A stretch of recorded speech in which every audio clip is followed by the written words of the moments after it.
staff. I'm the Secretary of Transportation for the West Virginia DOT. Very happy to be with you here in Kaiser this morning. I was telling the state trooper, the local policeman that brought me over this morning, the last time I was here was before the new bridge was built, so it's been a while, and so I'm glad to be back. I'd like to thank Potomac State and President Orlikoff for the hospitality of hosting this. Before we get started, I would like to also recognize any delegates or other elected officials in the room, so if you would please stand and be recognized.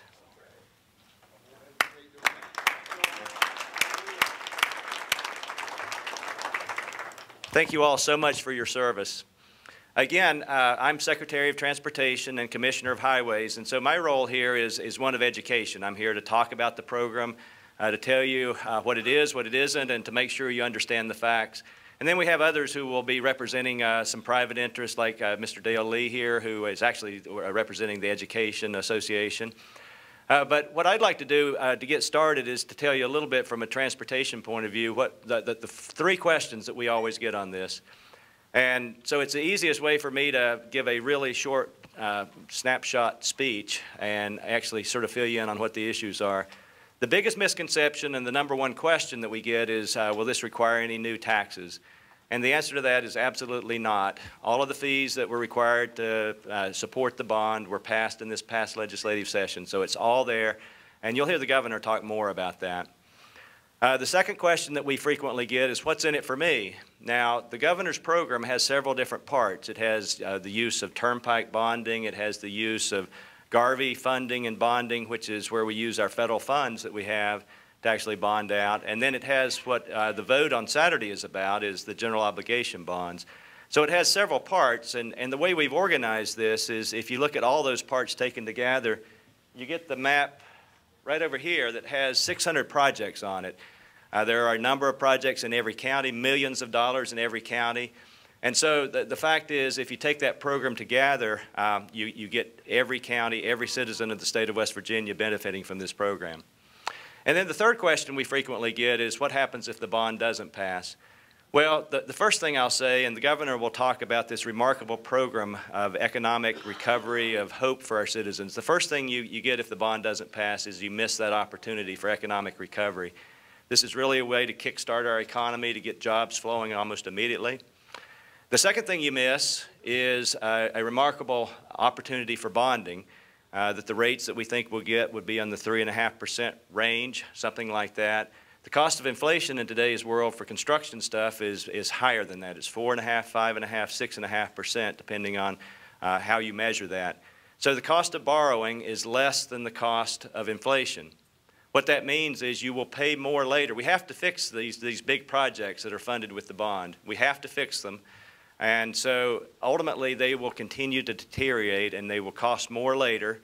And so we'll have to pay that later. It'll be more. And then the double whammy is you have additional deterioration. So you get hit twice. You pay more later and there's more stuff to fix later. So if you have this bonding opportunity, you have a large pot of money and you can take care of these very expensive projects. Now the list over here are the very expensive projects that I'm talking about that are funded by the bond. And again, if you visit that, you'll see that those are spread out throughout the state. There's not a project in every county, but these projects have regional benefits. I'll give you a good example of that is the Turnpike widening in Beckley. What you get there is a congestion hotspot through Beckley on I-77. If you open that bottleneck up, it benefits people north and south. And so that's representative of the type of projects we have on that list of expensive projects there. Now, the third thing that happens if you don't have the bond pass on Saturday is that we have to pull back and reorder our priorities. At this point, we're really trying to push those 600 projects out. But if we don't have the bond, the big pot of money that shows up with the bonding, then we have to take care of those expensive projects with what we have on a pay-as-you-go basis. I'll give you an example of why that takes a while. It'll stretch the schedule out. It means that we don't have the benefit of the projects nearly as quickly. The wheeling bridges on I-70 are a series of bridges on the interstate that have to be fixed. They're falling apart in front of your eyes. That project is about $170 million. That's about 1.5 the amount of the pay-as-you-go dollars as they're generated. So pay-as-you-go, you'll get to that one project. You won't be doing a lot of the other stuff around the state that we'd like to do. And so then you move to the next big project. The bond program allows you to get to that and much, much more very, very quickly. What I like to compare it to is it's very similar to your mortgage, that you, with a mortgage, you just got to raise at work. We'll make an analogy out of this. You just got to raise at work. That's the fees that the legislature got us. You want to grow your family and expand your family. That's what we want to do with the state of West Virginia. We're on a bad time right now and would like to grow and build. And so we'd like to get the new house and have the mortgage to do it. That's what the bond does. And what is going to be done on Saturday is the approval by the loan, approval of the loan. It's just very, very similar to that. So no new taxes. There's something for every citizen of the state of West Virginia when you look at the programs taken together. And what you miss these remarkable opportunities if, in fact, the bond doesn't pass. The final thing that you miss is that we are not giving our citizens the safe roads that we know that we want to give them and that they deserve. So that's my quick speech. What I'd like to do now is ask Mr. Dale Lee, who represents the West Virginia Education Association. He has a unique perspective that he brings to this where he thinks about the safety of our kids. And I know I've heard him talk before, and I know that's part of his presentation here today. So with that, let's go ahead and welcome Mr. Lee, and then after Mr. Lee, I think the governor will be here soon.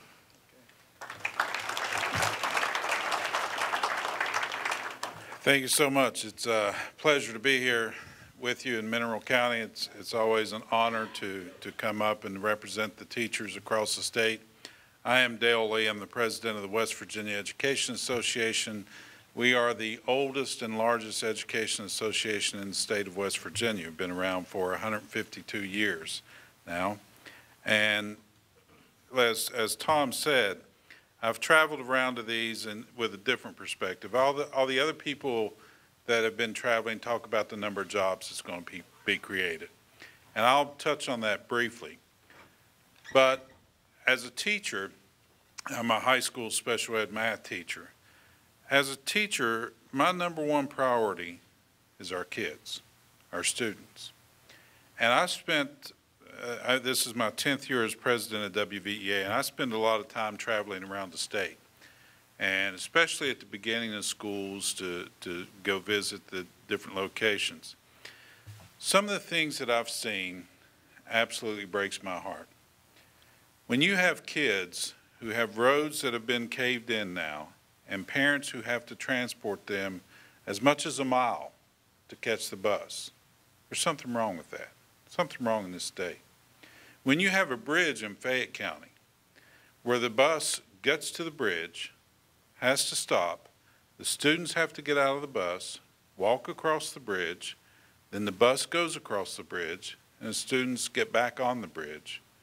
Folks, that is just unacceptable. It's unacceptable in West Virginia. It's unacceptable anywhere. And it's not just southern West Virginia where the roads are bad. It's here. It's Morgan County. It's the Eastern Panhandle. It's different places. So for the safety of our kids, this is a vital, important vote for us.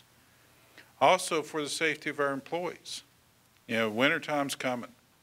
And we have people who will be traveling these treacherous roads. And we got to make sure that they get there safe. Now, I'm from Wyoming County, and first of all, I'm an old basketball coach. And so I'm keeping an eye on for the governor because as a basketball coach, you have 1 minute in timeouts, and you have 10 minutes in halftime. So I never know where I'm giving the timeout speech or the halftime speech. So I have to keep an eye out. Obviously, I'm giving the 1 minute speech, the timeout speech here, because I think the governor may have arrived. But one of the things that we look at across the state is how we're going to create the jobs, how we're going to make sure that we have jobs for the people to come back home to. All across the state of West Virginia, except for the Eastern Panhandle, we're losing student enrollment. So we're losing number of teachers that are available. Wouldn't it be nice to have the problem of having to find 50 new teachers next year for Mineral County because you have people coming back to the county? Wouldn't it be great to find jobs so that our people could come back and be able to do that? Well, that's what this is going to do. That's what this is going to do. It's going to create a safe environment for our kids. It's going to create the jobs. And more importantly, it's going to give us some prosperity back. The last few years at the legislature and our delegates and senators will tell you, it's been tough to come up with a budget. It's been tough to do the things that you want to do for the people of West Virginia. You know, you're on a border county here, and you're losing teachers who can drive across the line and make so much more money. Well, it's tough to do anything for those people when the economy is so bad. But this is an opportunity to grow that economy. Now, finally, in southern West Virginia, I grew up in Wyoming County, and my daughter and I went back in May to the consolidated high school now of where I went, because we give a scholarship in my mom and dad's honor. And we drove over the same roads that I drove over when I was a teenager 45 years ago. Everything was the same. And the roads were still weren't good then, and they're not good now. We talk about, well, we could pay as we go. It took 27 years to build a portion of a highway between Man and Logan down there. 27 years. Folks, we don't have time for that. My timeout is over. The governor's stepped back out. So I'm going to call one more timeout.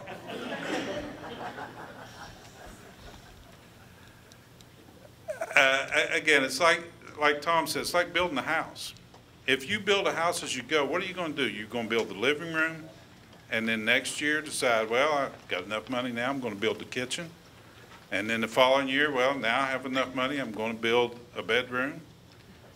And then finally, in about 3 more years, oh, I got enough money now, I can build the kids' room. No, that's not the way you do it. You go take the mortgage out and you build the house. We have an opportunity to get money far below the rate of inflation for roads. And we can do these projects and start these projects and get to working on them right now. I voted the first day that we were eligible to, September 22nd, that Friday. It was an honor to vote for this bond levy. It is an honor to travel around with the governor and different people. I mean, we have labor and business and Chamber of Commerce and everyone going together at these town hall meetings to discuss this. It's an honor to travel around and have a united front. That doesn't happen a lot. There's too many times that we're on separate sides of issues. Well, this is an issue that everyone is on the side of. And this is not a Republican-Democrat issue. It's a West Virginia issue. And that's exactly the way we're looking at it. It's an opportunity for us to move this state forward in a positive manner. As Tom said, there's something for everybody. So are we ready now? Not yet.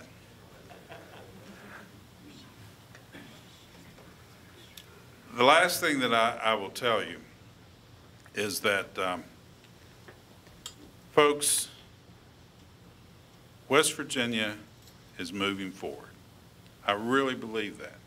I see so many positives right now that we can make this state even greater than it's ever been. I'm an old history teacher, mostly math, but a little bit of history. In 1952, the only governor from Wyoming County, which I'm very proud of, was Governor Marlin. And in '52, he said, if we don't build our roads, our infrastructure, and our highways, and our education system, we're going to fall far behind. We could have listened to him in 1952. We have an opportunity to do that now. We have an opportunity to build the roads and the infrastructure, and education will grow. So with that, I think we're ready. So you're going to introduce the governor. Thank you so much. Thank you, Dale. Well, the governor keeps us hopping. We have 5 of these events today, so we're going to be rolling along. And so without any further ado, I do want to introduce my boss. He's the man who came up with this vision, who pushed it across the finish line. It's big, $2.6 billion. It's bold, 48,000 immediate jobs associated with the type of work we're doing, and it provides for immediate economic recovery. So I'd like you to welcome the 36th governor of the state of West Virginia, Governor Jim Justice.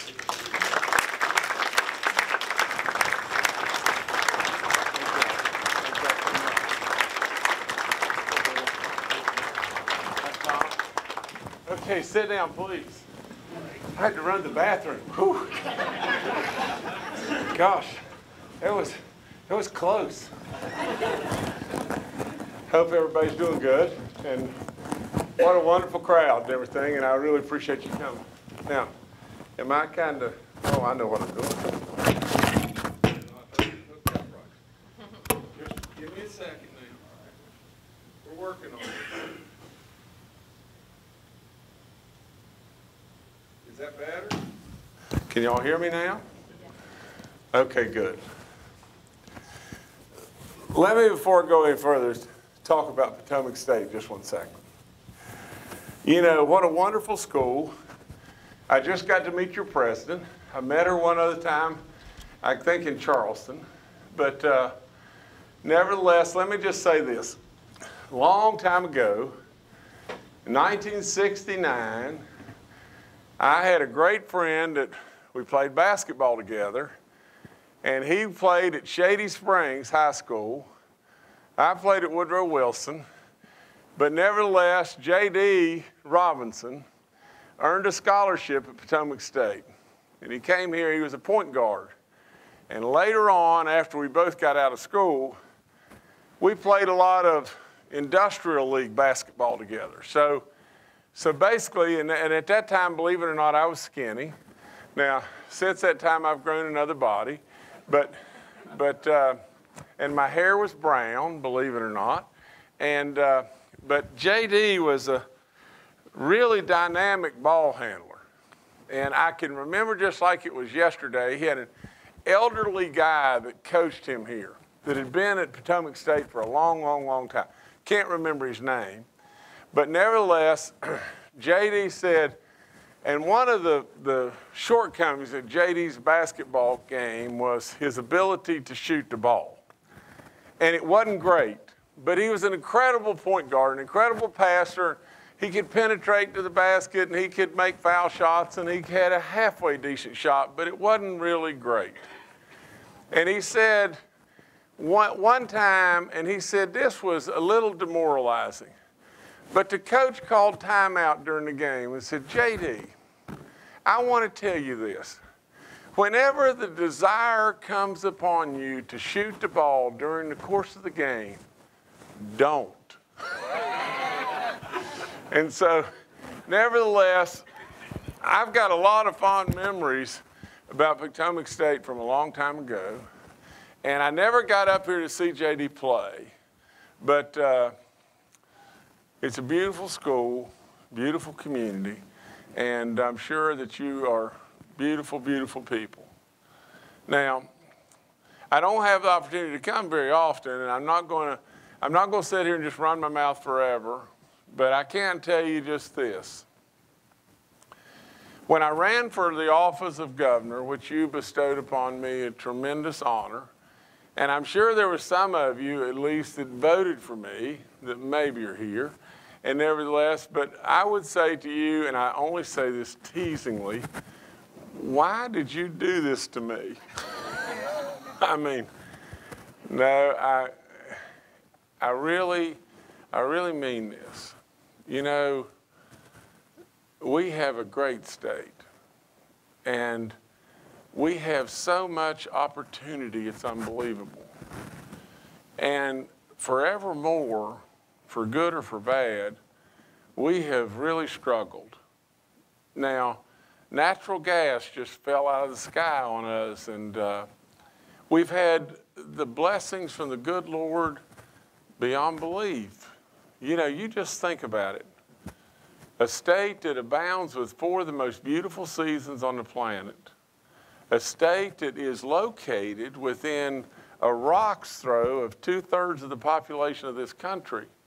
Now, that's the market to us all, you know. A state that has natural resources beyond comprehension. Think about it. What state has oil and gas and coal and timber and water and on and on and on? There isn't any. Now, and the other thing is we have a resource that's off the chart. It's you.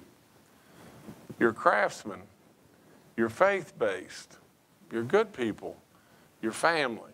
You know the difference between right and wrong? And you're good. Now, there's no point in us being dead last and everything coming or going. But we've managed to pull it off. And it's almost like we got to get up early in the day and work at it, because we've got so many things going for us that there's no need. There's no need. Now, I'll tell you real quickly why I ran for governor. Now, a lot of things, but this was important. You see, I'm not a politician, and I just talk just like I'm talking to you now. You know, I'll just tell you the truth, you know, and that's just me. That's what I'm here to do. I'd bet there's not a soul in this crowd, if you could tell the truth, that would say that Jim Justice needs to be governor for Jim Justice. This is the last thing on the planet that I need to be doing. I got lots to do, lots of stuff I could be doing. But I care, and you care, or you wouldn't be here today. Now, net of the whole thing is this. I was at the Greenbrier Classic probably, I don't know, 4 years ago. And this elderly man walked up to me because I was on CBS talking about how great our state was and how incredible our people were and how loving and appreciative and all the good stuff we are and everything. And this little man walked up to me and said, Mr. Justice, tears running down his face. He said, I am Bob, and I can never recall his last name. But he said, Mr. Justice, and he took both my hands and he was shaking. And he said, I'm 87 years old. And I want to thank you for making me feel good about who I am as a West Virginian. Now listen, we're good people, and we're a great state, and we have potential out to yin-yang, and we need to go somewhere, and we need our young people to have opportunities to where they can stay here, to where if grandma wants to have a picnic, really and truly her grandkids can come to the picnic instead of being scattered out all over Kingdom Come. Now that's why I'm your governor, period. That's it. Now, at the end of the day, now let me kind of pivot and let me just say this. Here, you've got a lot of good things going on. But even though you've got good things going on, they could still be a lot better. And throughout our state, just to tell it like it is, in lots of ways, Charleston doesn't even know you exist. You're in a different ozone layer, really, than where Charleston can imagine what your problems are. Now, but here's the nitty-gritty of the whole thing. There's a vote coming up on October the 7th. I'd bet that there's only a very small fraction of you that have voted already. What if I were to tell you that it is the single biggest and most important vote that you have ever voted in your lifetime? Guarantee it. Or even the most important vote in the history of our state forevermore. It is. It really is. And let me tell you why. First of all, if you vote yes, I cannot see any downside to a yes vote, and I challenge you. You tell me what's the downside. This business of maybe increasing your taxes, that's hocus pocus. That's just somebody spewing out venom for nothing. It's wrong. It's absolutely not true. All the taxes are paid, all the funding's in place, everything is on the way. There will be no increase in taxes. Will West Virginians get all the jobs? I'd love it. I'd love it, you know.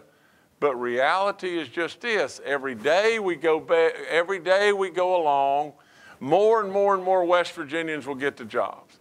I will try with all in me to tailor it to where the employers pretty much in every way that I can legally do it, and the legislature will go along with me to do it, I will do it to maneuver everything I can to where West Virginians get the jobs. Now, the bottom line is it's 10,000 jobs. I mean, it's 48,000 jobs.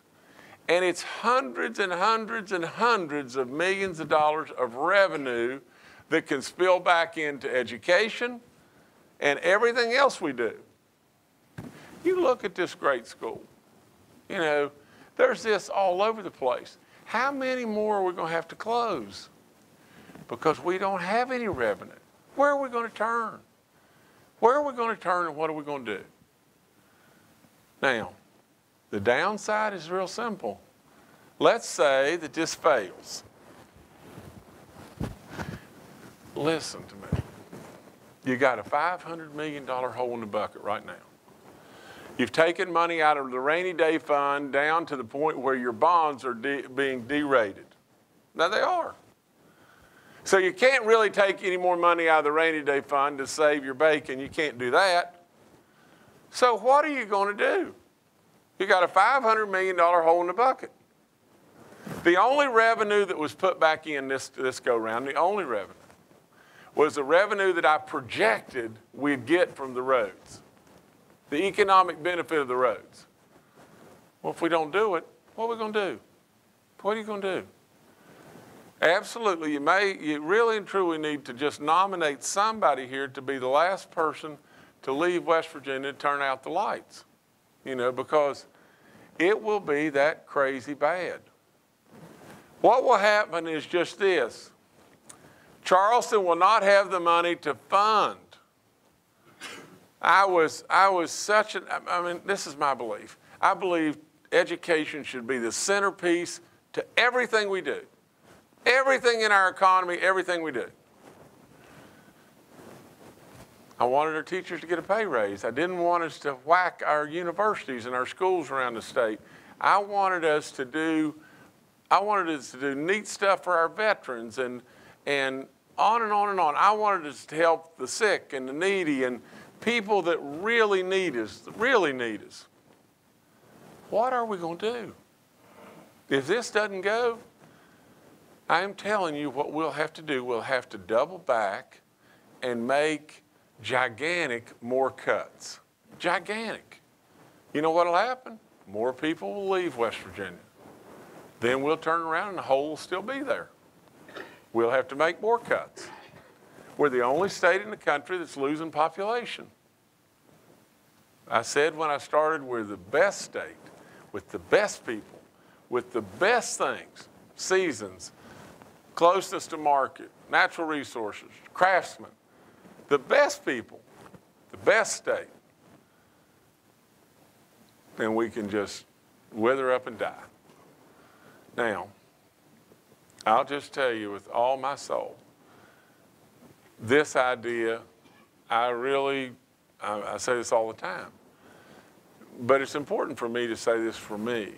You know, I give the credit to the good Lord for everything that happens in my life, especially all the good ideas, and I'll take credit for the bad ones.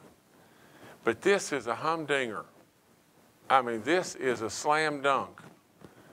Absolutely, it's our launching pad to really, really good stuff. Now, at the end of the day, you're going to make that decision.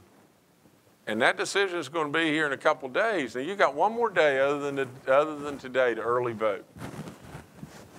And I want you to go vote, no matter how you vote. I naturally want you to vote yes because I want us to show the world that we're here with a mandate that says we're going to do good stuff. Now, I can tell you with all in me, I'm giving it every single thing I've got, every single thing. For the most part, most of y'all will probably be okay, and I know I'll be okay. You know, I love my little dog Lily, and I love to grouse hunt, and I'll be okay. But there'll be a lot that won't be okay. And it'll get worse, and it'll just get worse.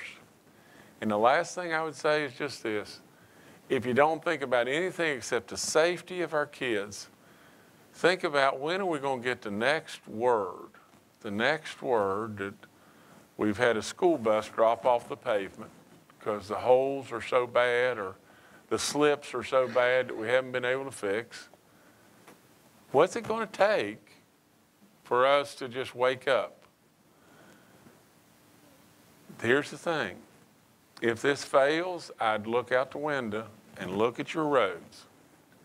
And I'd say for absolute certain, and there was a senator that wrote me this the other day, this is like you have a leak in your roof and you go borrow some money to fix the leak, or you decide, well, we're not going to do that. Well, if you don't do that, what's going to happen?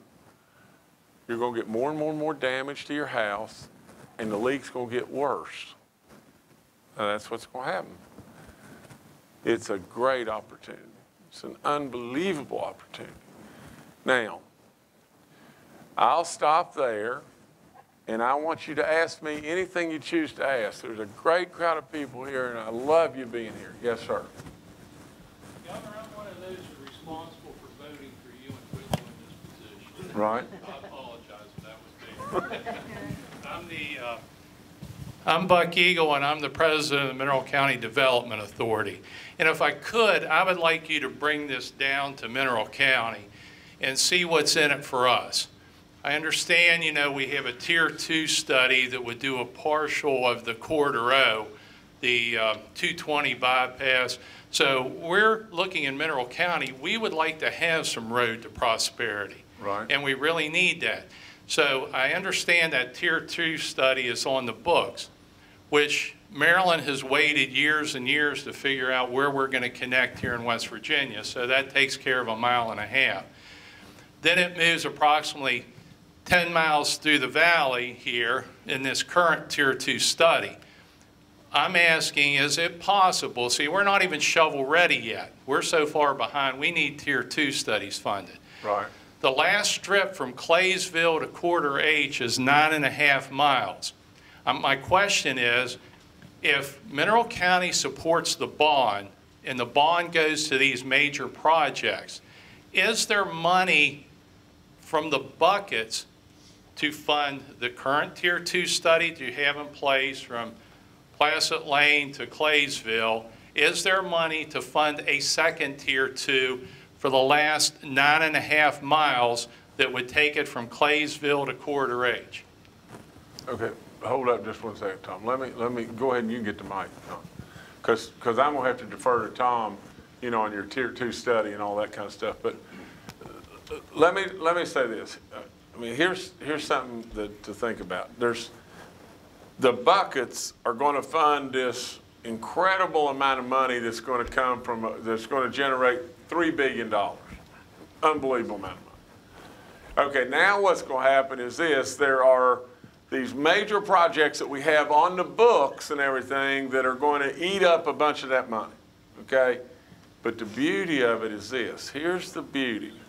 The beauty is there's an excess amount of hundreds and hundreds of millions of dollars that we can put directly towards our existing local roads that we already have, which we know are torn all to pieces.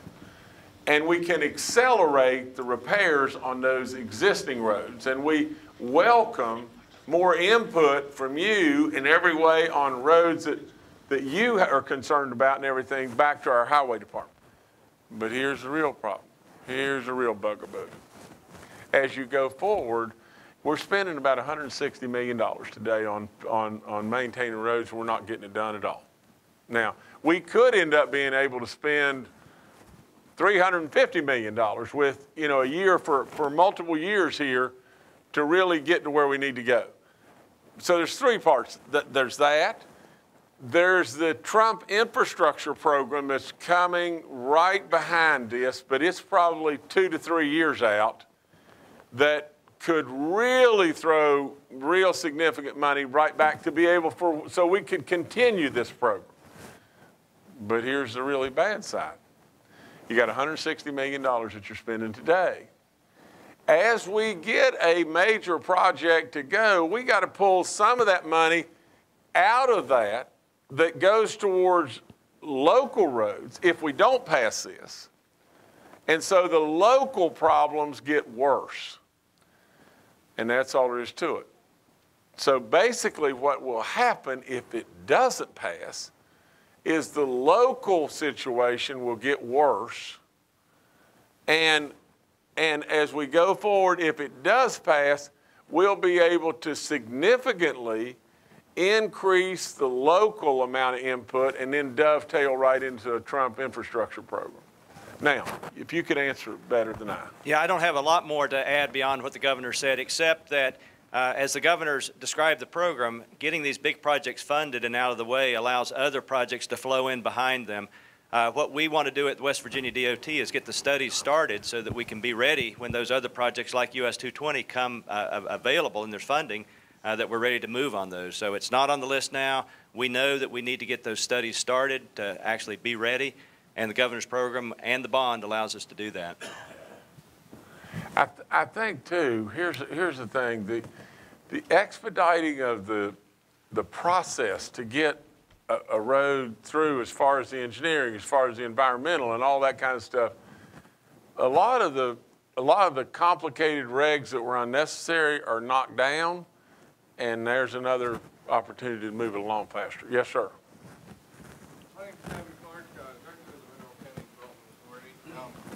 I wanted to give you tell you a couple of things about Mineral County. Kaiser is the second largest city in the Eastern Panhandle, and 23% of our workforce is in goods producing industries. I'm sure everybody knows the Beckley County, Jefferson County, where the 81 corridor goes through, their growth and their wage growth along with that, and they only have 5% in goods producing industries. So the true prosperity jobs are in this area, and that's why it's very important to grow, to start on this north-south corridor so that we can get some of that north-south traffic, maybe pull some from 81 and really build on our strengths here. We have the goods producing industries, we do suffer from lower wages, like most of West Virginia. We could really open that up with access through our county. I agree with you 1,000%. Now, I am not the expert, because I'm not the transportation guy.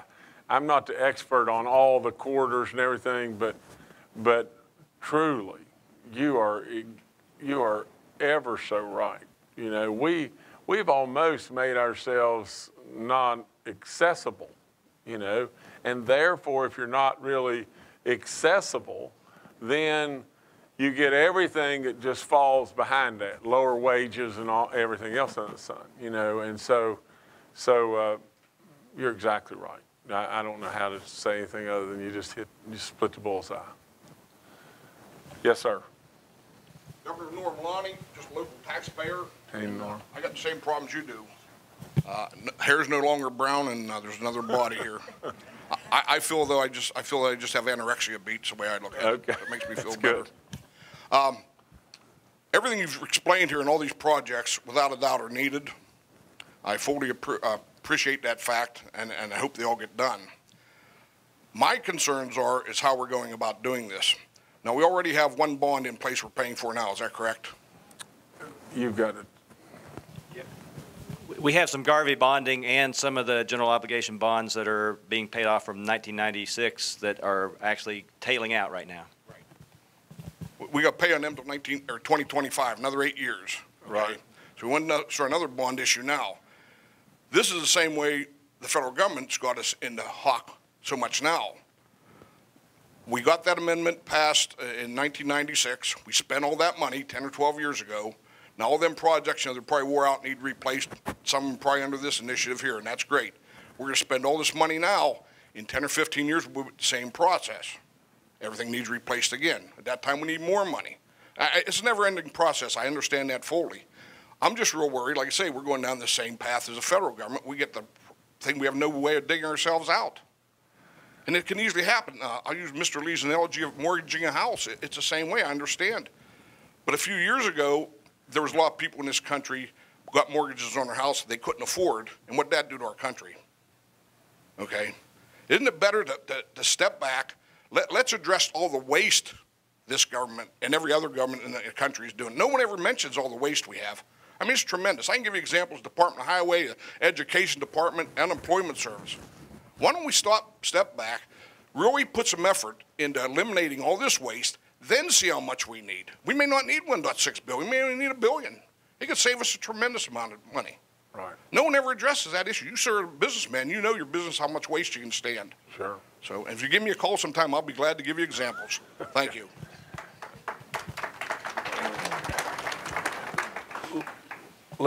It's Norm, right? Let me say this to Norm and to all y'all. The problem with what Norm is saying is this: he's right about waste, and I am, being a businessman and running 102 different businesses, we worked on it every day. You know, I would tell you that at your house, at your business, at your government, you're never going to be able to eradicate at least some degree of slop. It just happens. I mean, that's just all there is to it. Does it mean that we don't work at it? We absolutely need to work at it.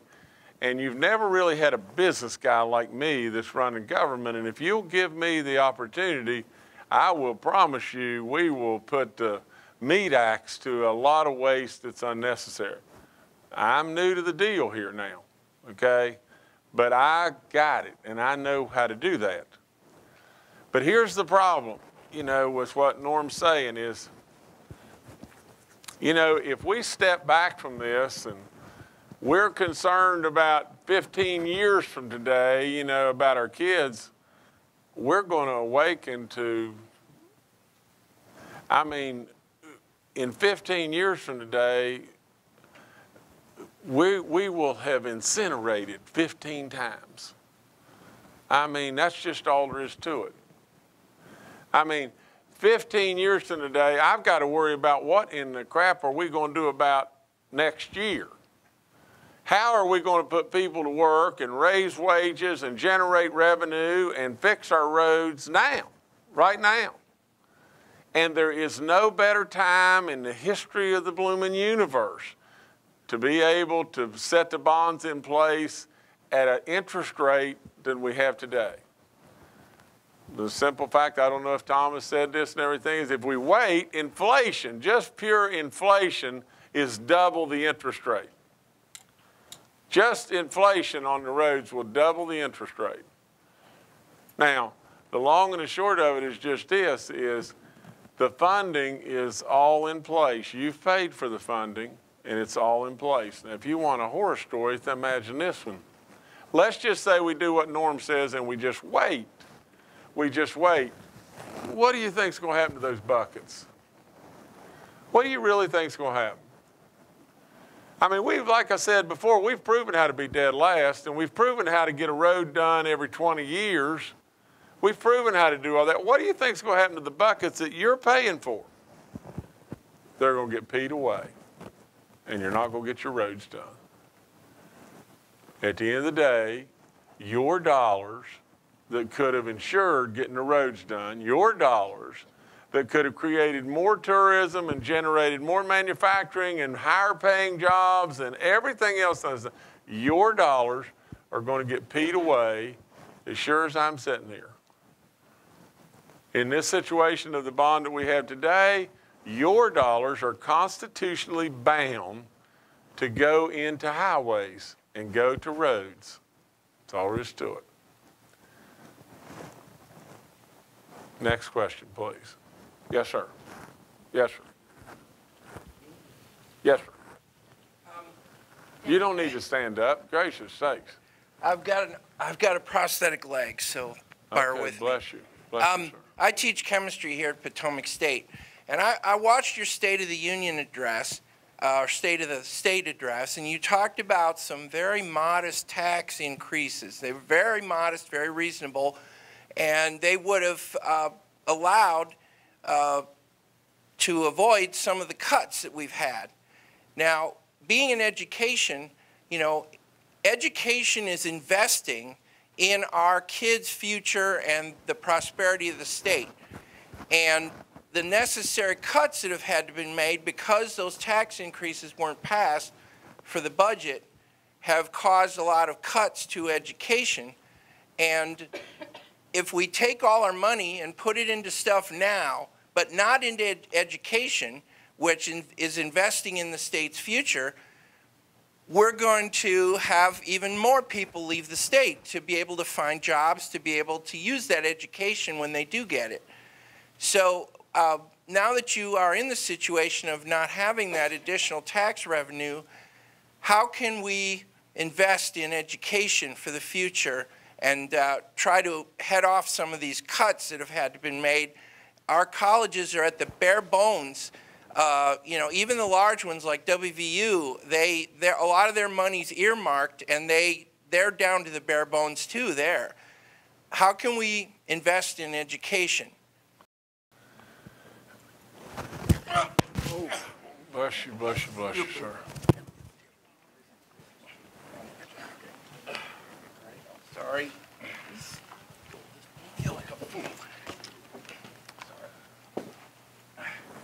Are you okay?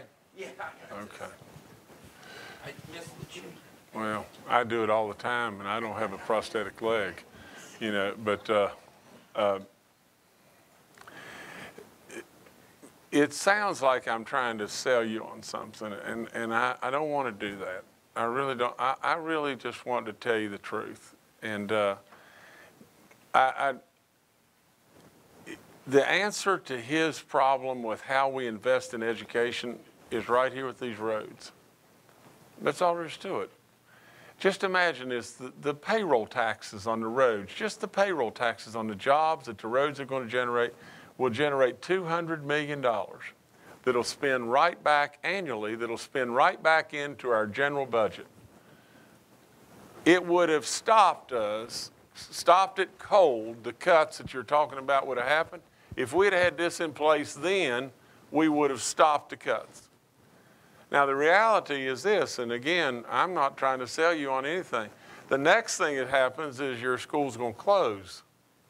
It's not going to be cut. The school's going to close because there is nowhere to turn. I've told you over and over and over, you got a $500 million hole in the bucket right now. What in the crap are you going to do? What are you going to do? You know, are you going to just say, well, we're not going to have any elementary schools. I mean, it is so dire that I can't begin to tell you. Now, I want to say one other thing, and you know, and I'm going to probably alienate some people here and everything, and you can just say what you want. I switched parties, didn't I? And the reason I switched parties is just this. I didn't come along to this job to go and ride in a parade and you say, oh, there's the governor, how you doing, how you doing? I don't have any interest in doing that. I want to get something done. And you're exactly right. You're exactly right. I asked the legislature to raise the consumer sales tax from 6 to 6.25. It would have amounted to a penny for every $4 you spend.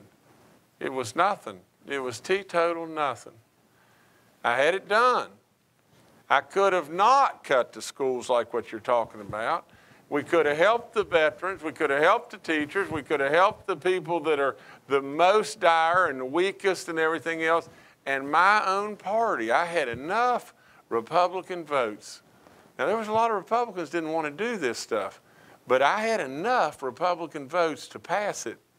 And my own family said, no, we don't like it, and the reason we're not going to go with you, even though you're a Democrat governor, no, we're not going to do it because we don't like the tax reform component that only was for people that had an income of $100,000 or less. And they dove in the ditch, and when they did, everything unraveled. Everything. Every single thing unraveled. Now, you can say what you want, but that's the it's the gospel truth if I die right this minute. When they dove in the ditch, my people dove in the ditch, everything unraveled, and then they went to cuts.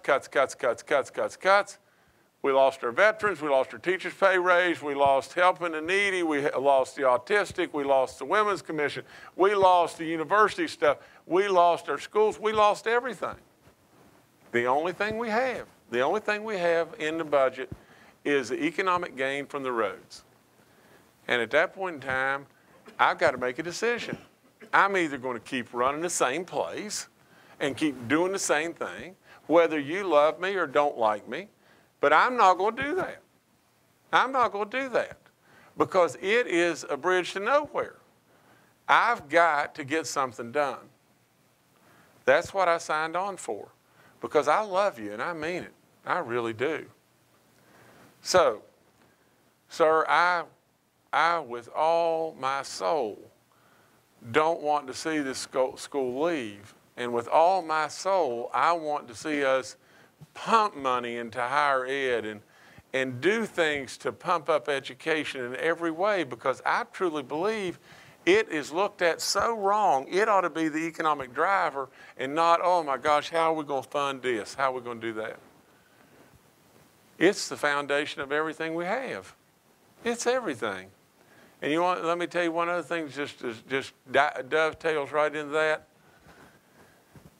If I find a company that's in South LA or wherever it may be tomorrow, and they're looking at West Virginia, what are they looking at? The very first thing they're looking at? Schools. First thing, schools. Second thing, highways. There's a thing called standard of life. First thing, schools. Second thing, highways. First thing, schools, and they're going to say, oh, I don't think we can do that because, you know, gosh, we wouldn't want to put our kids in those schools. It's not fair. It's not right. We know how good we are, but they don't. They don't. Next thing is, for gosh sakes, a living. You people can't get to the convenience store on your roads without tearing your vehicle all to pieces. We're not going to come there. That's what it is. Now, there's problems. Yes, sir. Kevin, I'm John Leckie. I have a small stone business up on the mountain, and we're trying to build a sports resort for kids in wild, wonderful West Virginia. But I want to thank you. What you do, you're actually educator-in-chief for the state. And I see you not as trying to sell something, but as trying to educate people. And as people are watching the state of West Virginia, you pointed out some really critical things that research has shown were about number 1 in 20 of the worst things. But there are many people, I think, who want to see the strengths, and you're pointing those out. And there's tremendous strength in this state. I'm a new guy. I've only been here since 1989. But I'm seeing tremendous strength. And what you're actually, I think, challenging people to do is invest in themselves. And when people who are watching on the outside see people doing that, they're more inclined to invest in the state as well. Absolutely. And we've identified a couple of things that are really crazy. The Microsoft Corporation, Bill and Melinda Gates Foundation, there's a hole in the mid-Atlantic states, and it's West Virginia. We recognized $550 million over the last 5 years has gone to Maryland. 24,700 has come to West Virginia. Why is that? And so, I mean, the Potomac State, WVU is blessed by tremendous outside resource, grant writing, and that sort of thing.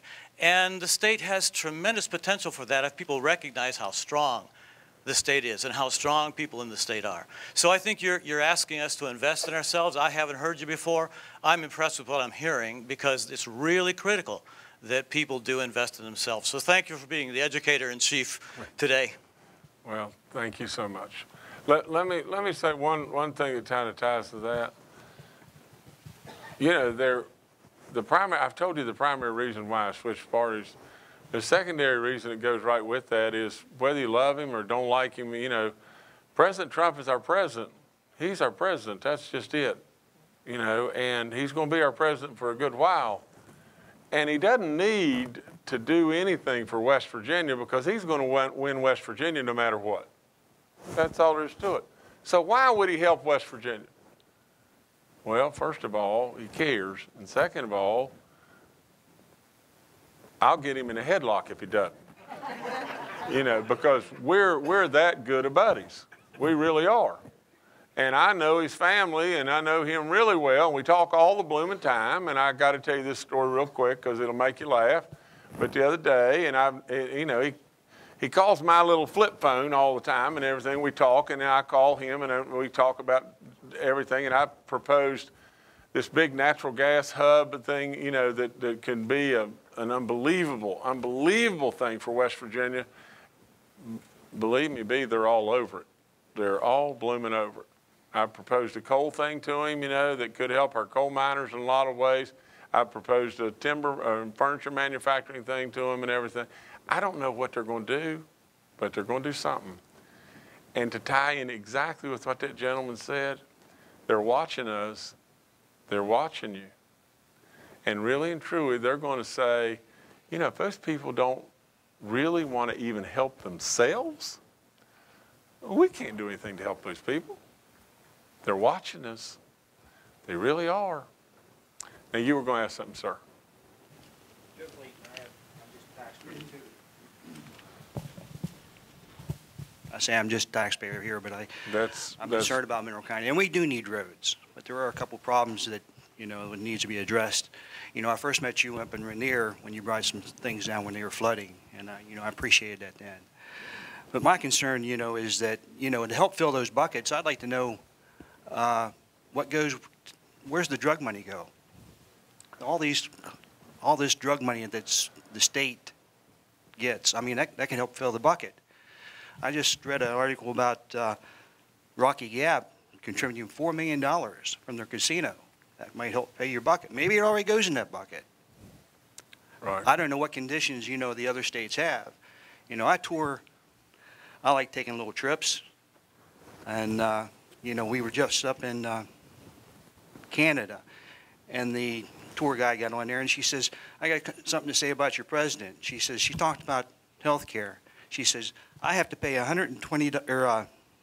cost me $1,200 for a shot every month. I can go to the hospital, I have to get drugs, and it don't cost me a penny. We pay 15% taxes, and she said, that's all I got to say. Yeah. I have nothing against taxes. I paid taxes all my life. But there are things that you're saying the buckets, if we don't use them, they'll disappear. That's not what the money's for. The money's for this road that we voted on. I think that there are ways to fill the buckets. You know, the internet, who I compete with, owning a business down in Kaiser, you know, people get things off the internet. If you have this bypass, then my business suffers. I have something for Mr. Smith. I believe I'm the only business in Kaiser that has to only turn right whenever coming out of my business.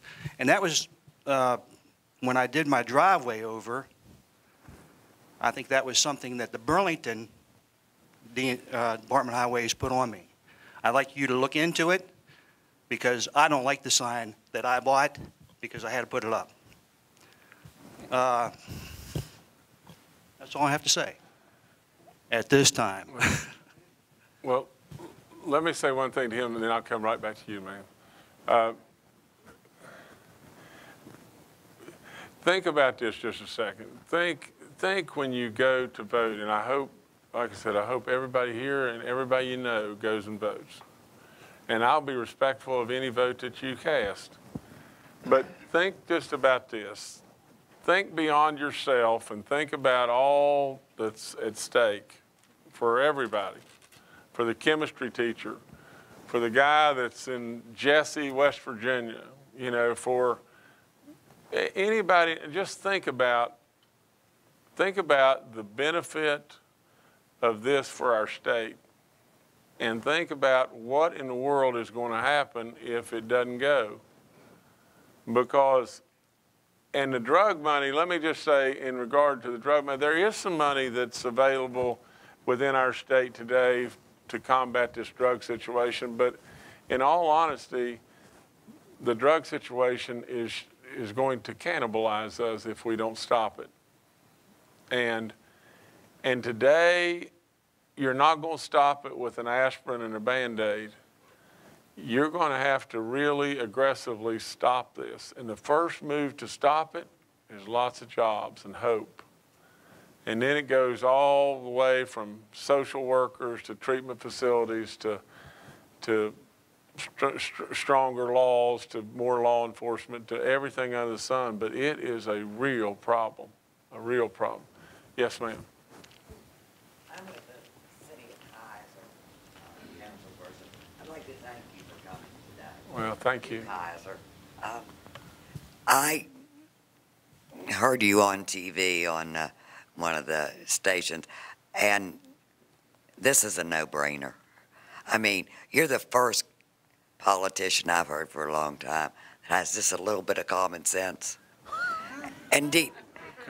Tag a little bit. Well, like I said, politician. Okay.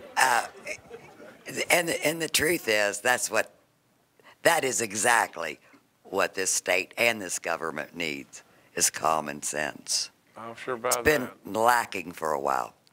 This is a fabulous idea. Thank you for bringing it to us. And I really do believe that the entire state should support this fully. It's going to help everybody. You got to start at the bottom to work up. Yeah. Well, thank you so much.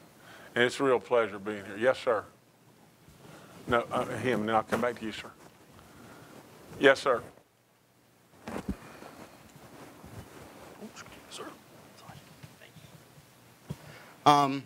So I'm younger, obviously. I grew up in McCool, which is in Maryland, right across the bridge there. Right. I've had the opportunity to go to Pot State for, I graduated from here.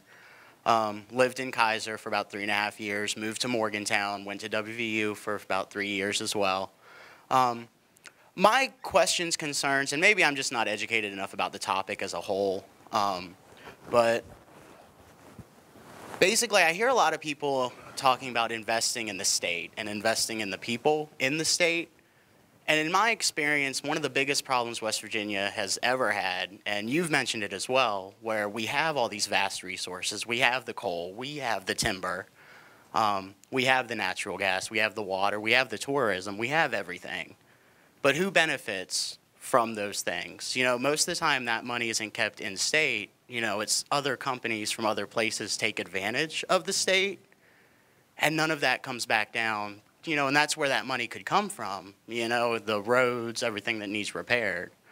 And when it comes to the opioid epidemic, which I believe the gentleman there was referencing, it's not about the rehabilitation fund. I think it's about the pharmacies that are pumping in all of these opioids into the state and making money off of the people. Because I think per capita, we have more pain pills per person than any other state. I think it's 10 pills or something. So I think, and especially with this, and you can't guarantee that any of these jobs are going to go back to West Virginians. These projects, we're taking this money from somewhere and potentially putting it right back into other states by employing them to come in. So, I guess my main concern is really where the investment in the state, because road, infrastructure is one of the most important, most economically stable things that we can do to pump up our economy. But I just don't see where this could really benefit West Virginians, other than just in the broad strokes of, yes, we all need good roads. That's common sense. We pay our taxes. We expect to have our roads taken care of, without the whole debacle of there's already a debt and how are we going to get out of that debt. And, we all pay our taxes. We expect to be able to get to the grocery store in the wintertime. And that's my main concern. Well, let me try to address what he's saying. And you are a young fella, and God bless you for all you've done and all you're doing and all you're going to do in the future. Let me just say this. First of all, on the opioids, you got to give me some time. I just got to the party. Second of all, as far as our resources being extracted and them leaving our state and us getting nothing for it, again, you've got to give me some time. Years and years and years ago, let's just tell it like it is, timber left our state, and we didn't get a whole lot for it. Then coal left our state, and we probably got a little bit of something for it, but we didn't maybe get what we ought to get. And now, if we don't watch out, gas is going to leave our state, and we're going to end up being a third world country.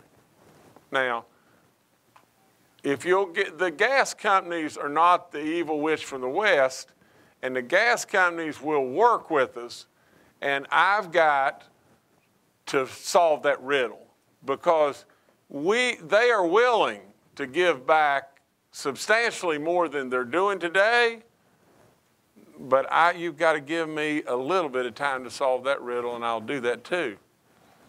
Now, the other flip side of it, the idea that nobody from West Virginia is going to get these jobs, now that's just crazy. Now, that's not accurate, sir.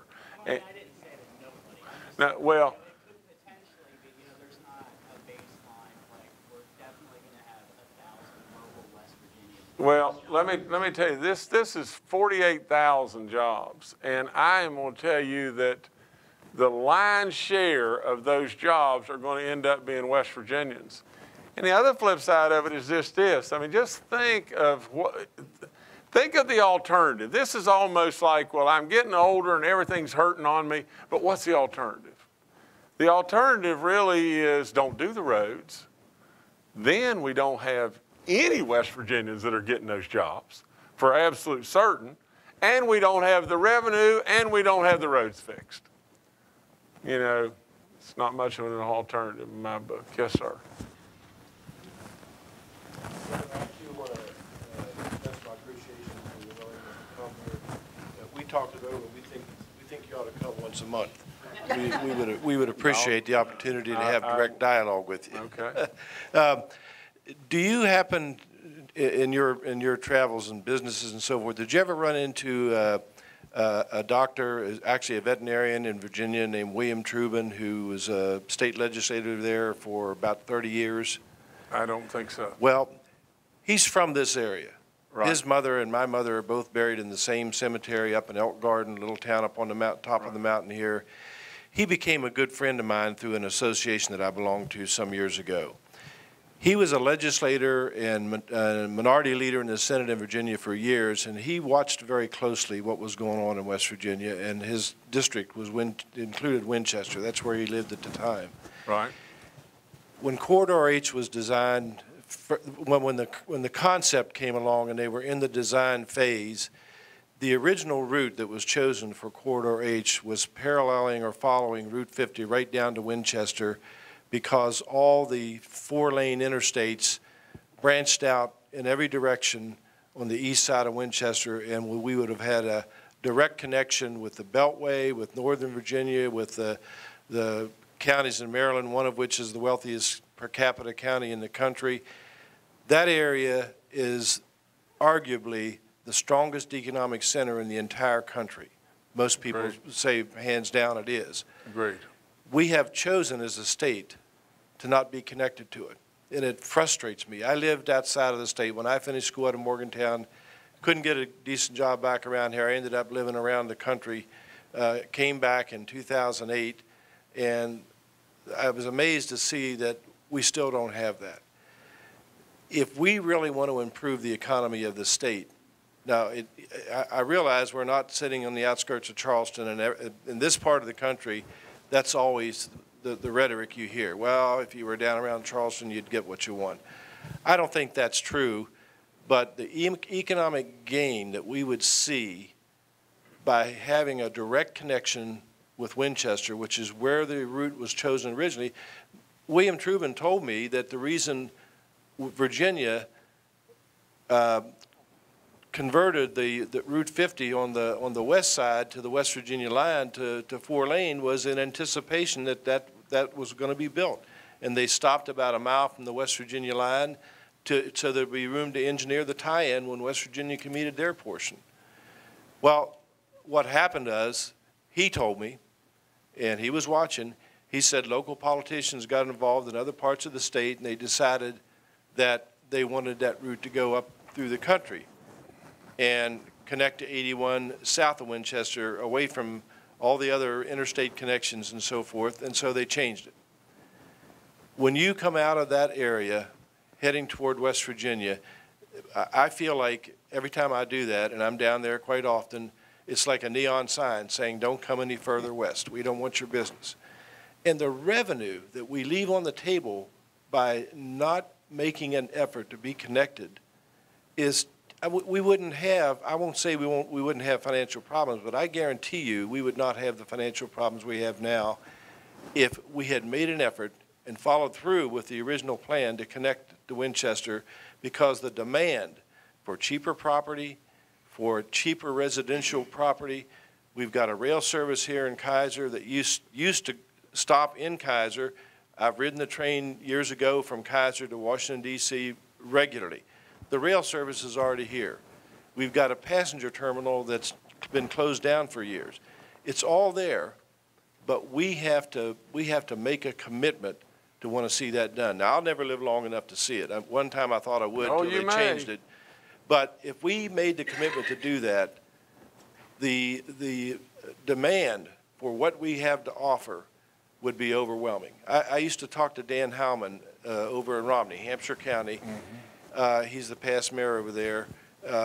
He said that he was contacted regularly by businesses that wanted to expand this direction. And he said almost always, inevitably, the deciding factor was the lousy roads. We just can't handle it. Mountains, two-lane roads, turns, it just not very friendly from a logistical point of view, and so they would end up not coming into that area. Everything else was great, much cheaper land than what they could ever find in the Northern Virginia area or around D.C., much cheaper land for residential development. Everything was in place but lousy roads. So this is not part of what you're planning to do, but we need a governor with a vision to understand what this could mean to the state and make it a priority so that it would have to be a joint project, certainly state and federal government, but see it, have a vision for it, and make it a priority. And I hope you're right. I hope that I would live long enough to see that, but it would change this area so dramatically, and the revenue wouldn't just accrue here. A lot of that revenue that would be generated from it would accrue to Charleston. It just frustrates me to no end. I remember, I'll never forget, I was having dinner. I got to be really good friends with him. My wife and I were having dinner with him and his wife, Millie, and he shook his head. He hadn't even said anything. I said, "What's wrong?"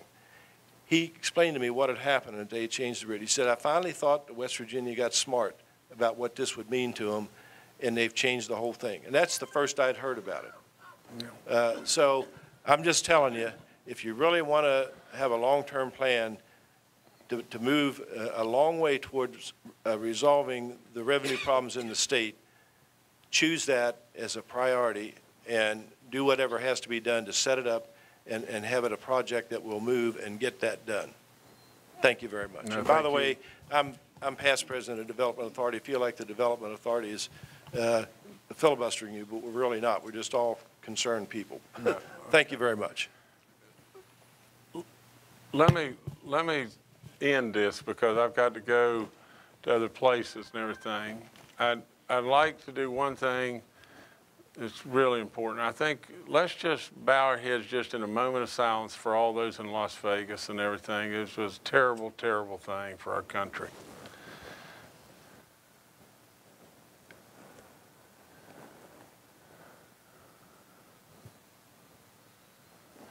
Okay, thank you. Now, the other thing is if I could address this just real quickly and just say this to you. The kind lady that was here a few minutes ago and said, you know, that it's refreshing to maybe have someone with a little common sense, and I appreciate that and everything, but she also said politician, and you don't have a politician sitting here. You don't. That's all there is to it. In fact, I've made a lot of politicians that were politicians not very happy. See, the way I look at a politician is they want something. They like being elected. They like the lobbyists taking them out to dinner, and they like that. I don't have to have them do that for me. You know, I buy every one of my meals. I buy the meals for people around me. I drive myself everywhere I go. You know, I mean, the state police follow me and they get mad at me because I lose them sometimes, you know, but I am not a politician. I'm a business guy that hears what you're saying that makes economic real sense.